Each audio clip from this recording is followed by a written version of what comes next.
Okay, Tyler O'Neill joins us. He wrote the definitive book on Southern Poverty Law Center a couple of years ago. He's in the process of updating. He's also read the Daily Signal. Rob Bluey's great site. Remember, we had Rob on last week from the Steelers training camp. Tyler, the reason I wanted to have you on this morning, we love people. Good on you. This was a called shot. You said this was going to happen. You also said, hey, look, they're probably going to start rolling up initially, I guess, people at at mid-level or junior level looking for big fish later. Walk us through what exactly happened yesterday, your understanding of it, sir. Yes. So yesterday, federal officials arrested Heidi Beirich. She is the former CFO of the Southern Poverty Law Center. She is alleged in the indictment to have not only been part of the conspiracy to set up this alleged wire fraud scheme and the bank fraud scheme to lie to banks, setting up these shell companies to hide payments to to members of groups like the Ku Klux Klan. And Beirich herself allegedly was involved in a years-long romantic relationship with a neo-Nazi, a member of a neo-Nazi organization who is clandestinely receiving money from the Southern Poverty Law Center to the tune of $140,000. Now, this money was paid to this informant, and this informant allegedly was in a relationship with Beirich.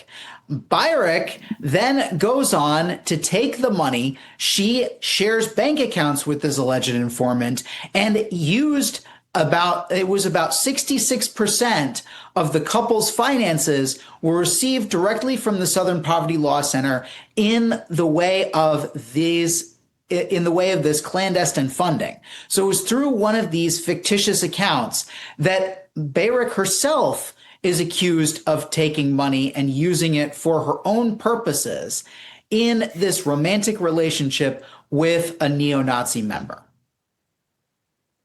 But, and also the overall scheme was to essentially fund KKK, neo-Nazi groups like this to act racist when they're kind of withering on the vine, but to give them fuel so the Southern Poverty Law Center can continue to go out and point to and put it on a danger list.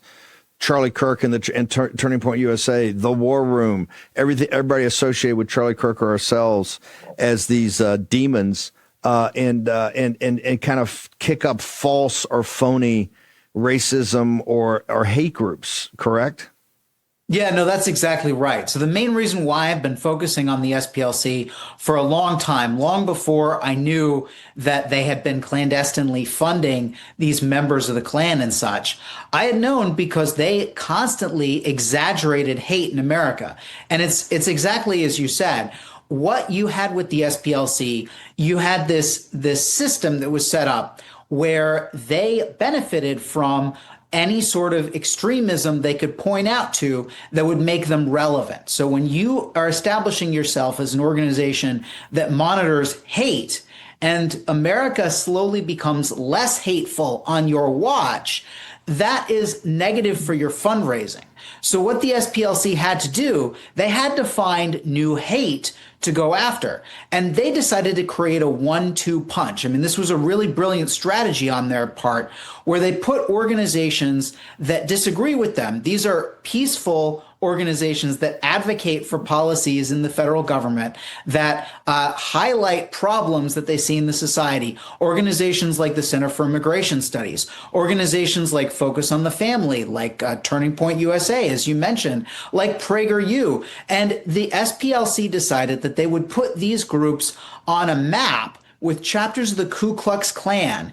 And they say that this map reveals the infrastructure upholding white supremacy in America. What they do by doing this, it's a very brilliant and very nefarious strategy, because what they're doing is they're smearing these conservative organizations, suggesting that they're driven by a hatred that's similar to the Klan, and then by weaponizing their own history of going after the Klan, which of course, for the record, the Klan is one of the worst terrorist organizations in American history, and I'm glad that the SPLC was able to sue many of them into bankruptcy. But now the Klan barely exists. And the main thing here is, and what this indictment is showing, is that the SPLC is alleged to have propped up the Klan by sending money for things like buying Klan hoods, buying Klan robes, reimbursing someone for cross-burning expenses. So this is hate that is allegedly being funded directly by the SPLC in order to keep the SPLC relevant and shoveled through these shell companies in order to hide the purpose of this funding so that it doesn't look like the SPLC is propping up the very hate that it claims it exists to oppose. And to have this list of War Room and Charlie Kirk and Turning Point and all these groups saying these are hate groups, you gotta try to tar them. Real America's Voice, all of it.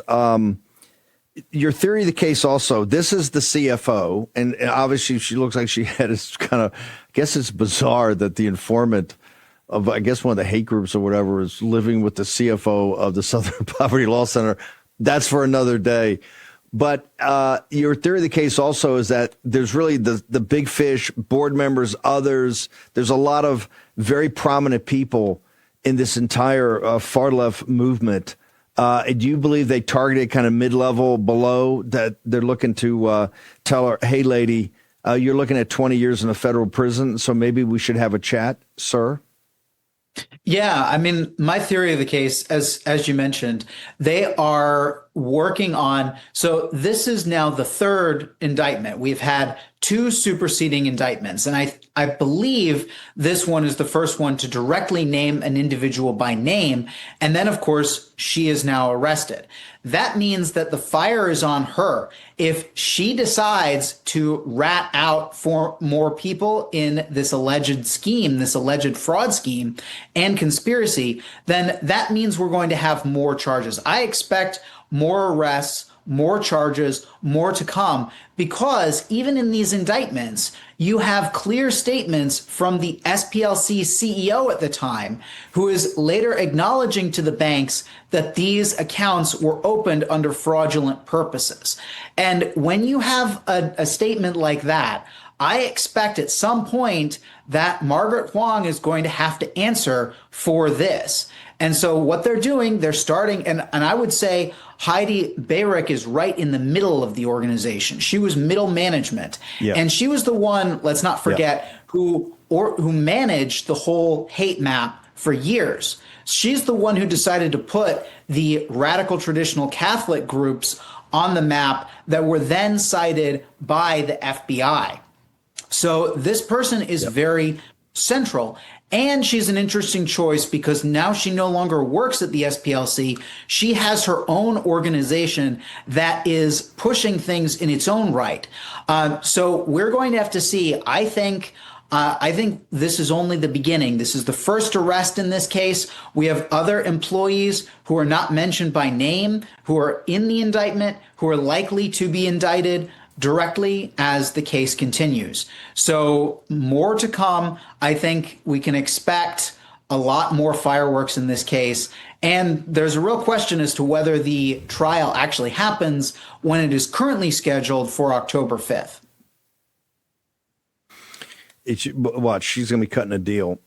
She don't want to go to federal prison. Tyler, where did they get the book? I know you're updating it. Tell us what the timing of that is. And Daily Signal, where do we get your pieces, social media coordinates, all of it, sir?